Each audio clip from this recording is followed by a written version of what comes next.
The Prime Minister has delivered an extraordinary response to the High Court's ruling, accusing the Chief Justice of inconsistency. Julia Gillard says the judgment was deeply disappointing, overturned existing precedents and rewrote the Migration Act.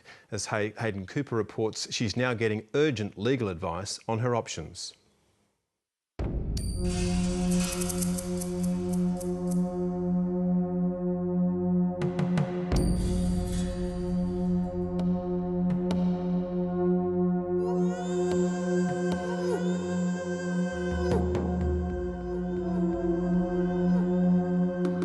There can be little doubt about the significance of the High Court's momentous ruling, for rarely does the judiciary intervene so absolutely in the decisions of the executive. But what does it mean for future policy in this most contentious area? Effectively, if you like, yesterday the refugee and asylum seeker law of this country changed.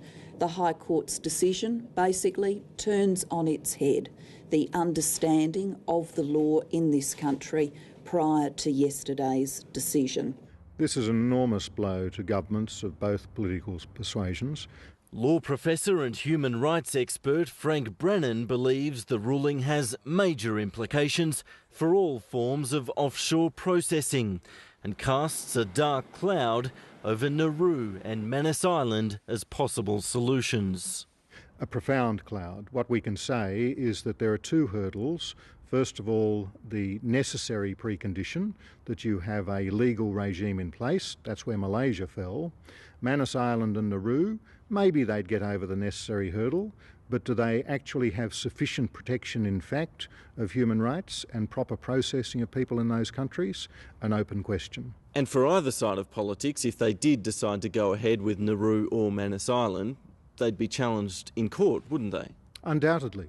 It would be challenged on the basis that neither Nauru nor Manus Island gives sufficient protection, in fact, to human rights and does not have a sufficiently robust and transparent system for processing refugee claims. And we wouldn't know the answer, the government wouldn't know the answer, until a court ruled. The Prime Minister agrees. She's claiming the ruling is a setback not just for her plans, but for the opposition's too.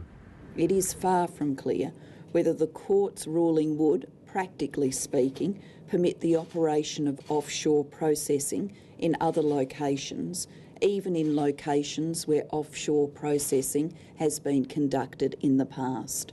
But the judgment does distinguish between past and present policies, stating clearly that the arrangement with Nauru was very different from the Malaysian proposal. Let's face it, Nauru happened under this legislation. Malaysia can't happen under this legislation, and that's why if the government's fair income, it really does have to look to Nauru. There are many immediate and urgent questions for the government to answer, like what to do with the 300 asylum seekers who were destined for Malaysia, and what policy apart from offshore processing actually works. The numbers of annual boat arrivals speak for themselves. The steady flow all but ceased after 2001, then a change of government, a softening of policies, and they returned in the past 3 years. Now 4,500 asylum seekers are being held on the mainland, and they're spread all over the country, from east to west, north to south, in a mix of detention centres and community accommodation. The system is stretched and sprawling. Another 800 asylum seekers remain on Christmas Island. The government now expects an influx of boats, taking advantage of the policy stalemate. We are obviously concerned about the prospect of further arrivals. For raising all of these questions and compounding their problems, government ministers are furious at the High Court, and they're going after the Chief Justice. As one put it, Robert French has zero credibility. It won't be members of the High Court that take the phone call that Chris Bowen had to take after a boat crashed into the rocks at Christmas Island. Even the Prime Minister's taken the dangerous step of joining in the criticism of the highest court in the land, accusing the nation's Chief Justice of being inconsistent. The current Chief Justice of the High Court, His Honour Mr Justice French, considered comparable legal questions when he was a judge of the Federal Court and made different decisions to the one that the High Court made yesterday. But like it or not, the court has ruled.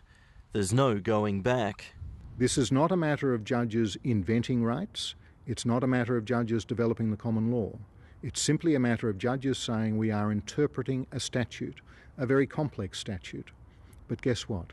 Complex laws are the very fieldwork of judges. Judges interpret complex laws. That's what they've done here, and everyone's left with the result. Hayden Cooper with that report, and of course we did ask the Immigration Minister on to discuss this again, and hopefully we might see him next week.